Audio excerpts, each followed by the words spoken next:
This is John again, and thank you for taking the time to review the 7 deadly sins of home insurance. This is brought to you by the Ritz Agency. This report can basically save you thousands of dollars throughout your lifetime by following these few simple steps. Deadly sin number 1, not using only one insurance company.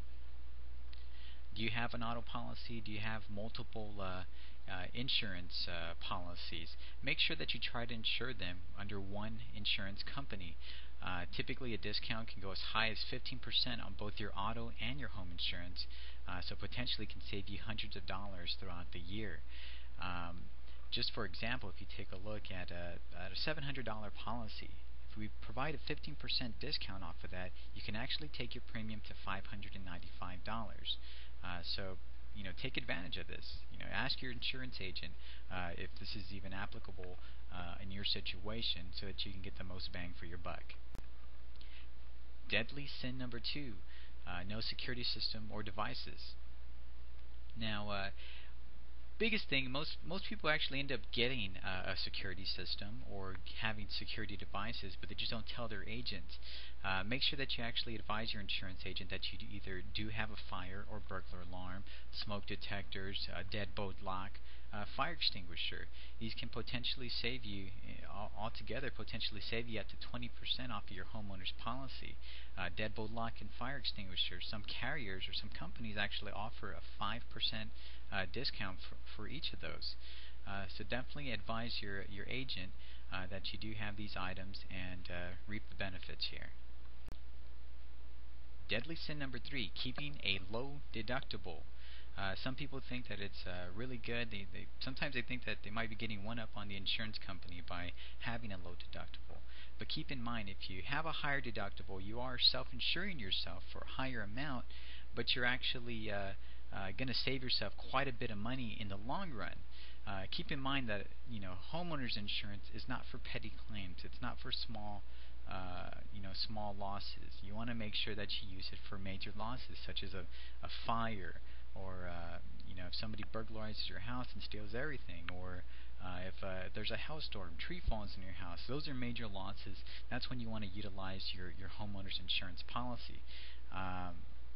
Those are just examples there, but if you look at this example here, if you take a look from going from $500 to a $1,000 deductible, can actually save you up to 25% off of your premium.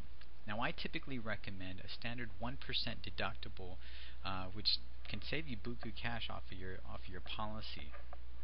And throughout the lifetime that you actually have the policy, it can really add up. So definitely consider having a higher deductible as opposed to a lower one.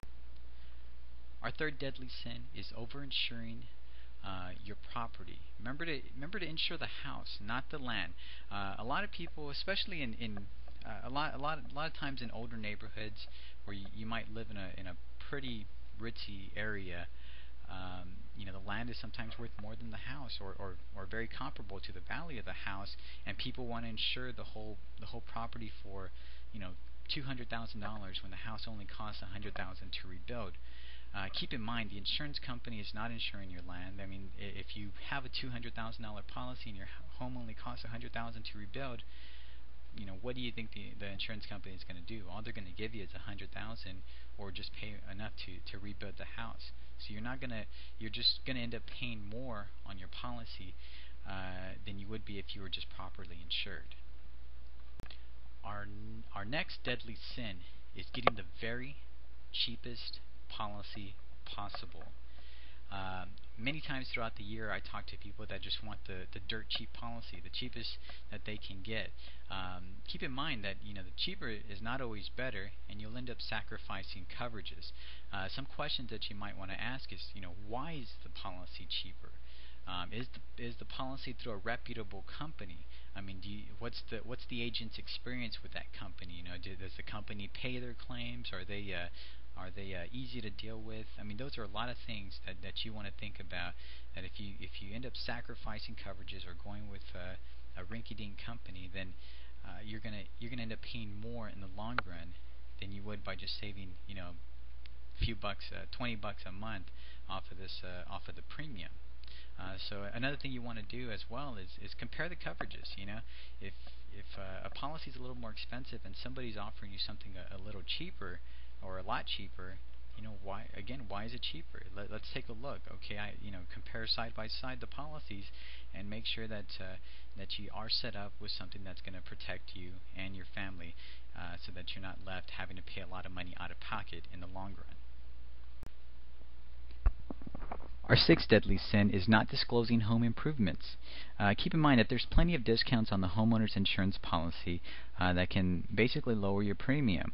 It doesn't have to be a brand new house to get the new home discount. You don't have to have always have an alarm system to get the security device discount. If you actually make updates to your house, please let your agent know. You can save yourself some money.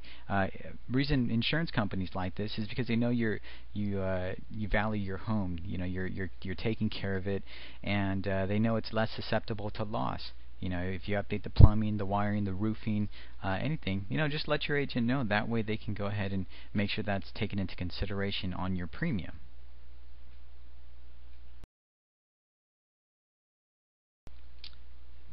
Last but not least is completely forgetting about your policy.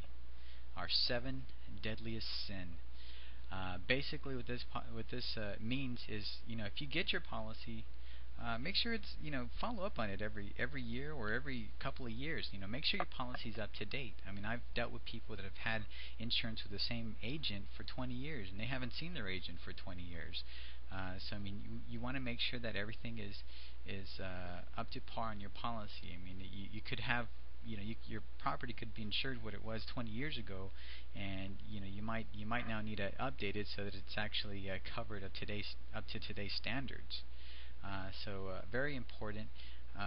Don't over-insure yourself, as we talked about before, and insure what you do have. If you have items such as jewelry or high-priced items, keep in mind your homeowner's insurance is not designed to cover that specifically. It's designed to cover your house and your normal personal property. If you've got jewelry and high-priced items, you might want to schedule it on the policy. Get what they call a personal articles floater or valuable personal property policy. There's a million names for it, but make sure that you are covered for those items, because if you do have a loss to a jewelry item or to some high price item, it may not be covered under the policy, or it may not be covered properly.